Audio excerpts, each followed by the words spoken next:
Well, we're looking not at, a 2008. We're talking about, again, the scale of that being 5, 6 times and then levered another, 10, 15 times beyond that. You get suddenly, you do the math there, we're up to almost 80 times the scale of a 2008.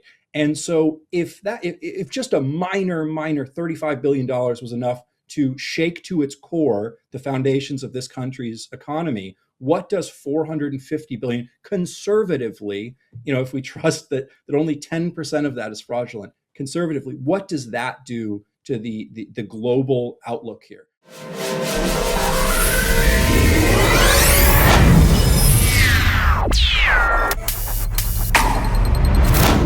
Yeah, what I really would love to do is talk a little bit, because I know Juan has talked about, 80 times worse than '08, and obviously you guys were just talking a little more about the muni bonds and the implication there. What I would love to do is explain some of the numbers here so that people can actually hear the scale when we talk about this, of how that's even possible. What does that even look like? So if I may, we can just kind of take a trip in the Wayback Machine. It's 2007. Market is hitting all-time highs. If you bought a house in the last couple of years, it's probably doubled. I mean, everything is going swimmingly. And to the average American, you might have looked at that economy and thought, this is incredible. This is awesome. Everything's just going peachy keen. And if you looked a little bit underneath the hood, so to speak, you might have seen a couple things, if you really understood the numbers, that would have given you cause for concern. What you would have seen was that about $2 trillion every day overnight, it's called the repo market. All that means, just for in layman's terms here, is that there is $2 trillion in 2008 overnight that's going from banks or other places to people to make bets essentially on the treasury market every day. And that's just commonplace. $2 trillion is being floated in about 24-hour loans. And you might have said, well, that's kind of a lot of money, but it was fine because, what could possibly go wrong? It's not like the collateral was good. It was perfect. There was no issues there, except until it wasn't. And again, for scale here, it was about $35 billion of what ended up being toxic mortgage-backed securities, $35 billion of bad assets that drove, $2 trillion built on 35 billion. So, it's maybe 2 or 3% there versus the 97% that's then traded off that. That was the collateral, about 35 billion of bad assets. And that was the cause here that caused Bear Stearns to fail, that caused the entire world here, the entire financial world, to come to its knees off of really $35 billion of bad loans. So not that much in the scale of the numbers we talk about. You can look at the national debt, 40 trillion. I mean, there's huge numbers we can talk about. But it was really just, it started kind of if you think of a house of cards, or just at the very bottom there, it was all held up by just a small fraction of that being bad. Okay, now moving forward to today, where are we at today?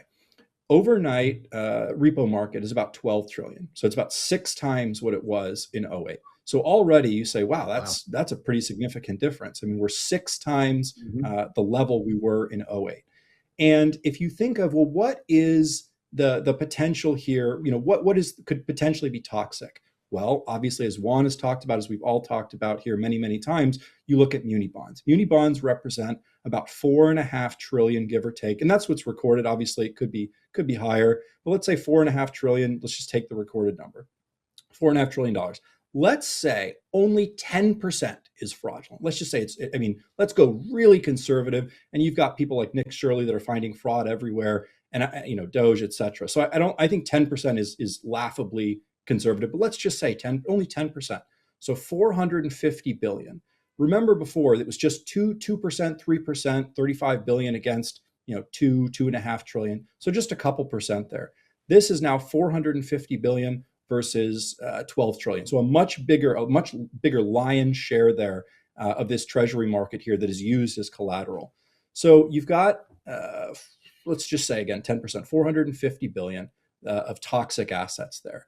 Now, the scale, again, that's being traded is just astronomical, this overnight repo market. So what happens is overnight, or over the course of some period, investigative journalists or whatever, this eventually comes to light. This 10% of this is fraud.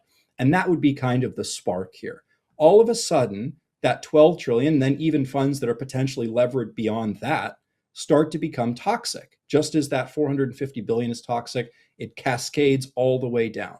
And now we're looking not at, a 2008. We're talking about, again, the scale of that being 5-6 times and then levered another, 10, 15 times beyond that. You get suddenly, you do the math there, we're up to almost 80 times the scale of a 2008.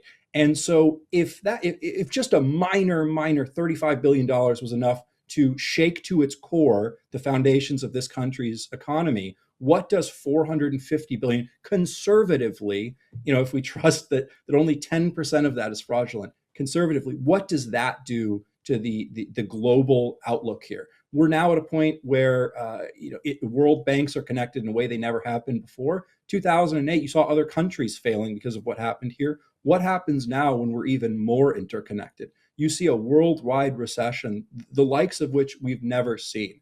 And it doesn't, that's what the point I'm trying to drive home is it doesn't take this massive amount of fraud.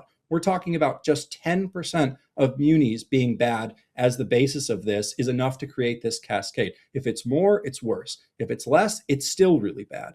And so kind of just to draw this out one more time, the fraud's exposed, the confidence collapses, prices fall fast, lenders stop taking the muni bonds, so they demand that liquidity back.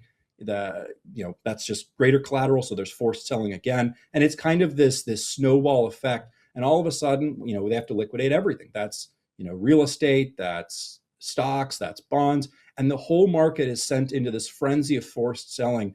And you end up in a position where we find ourselves in kind of a nuclear wasteland, metaphorically speaking, as far as the economy is concerned.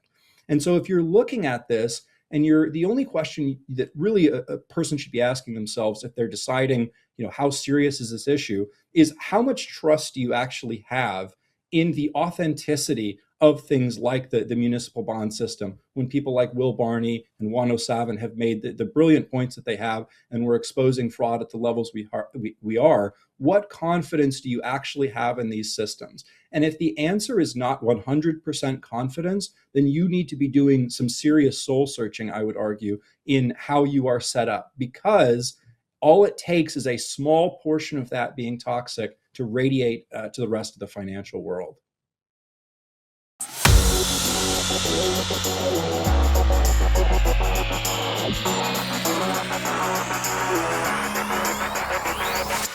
The global financial reset is underway and happening now.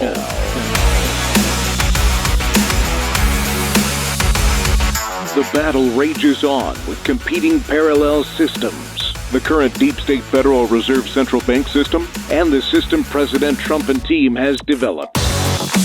While the dawning of the golden age is upon us, we are presently in the danger zone through the reset transition. Join me and my prominent guests every Wednesday live at 8:30 p.m. Eastern on JMC Broadcasting's backup Rumble channel on X, Facebook, and YouTube. Sign up for JMC's free weekly war report, including notifications of when the Global Financial Reset Show is published. The future is bright, and it belongs to us, not to the global elite. Global Financial Reset. Only from JMC Broadcasting.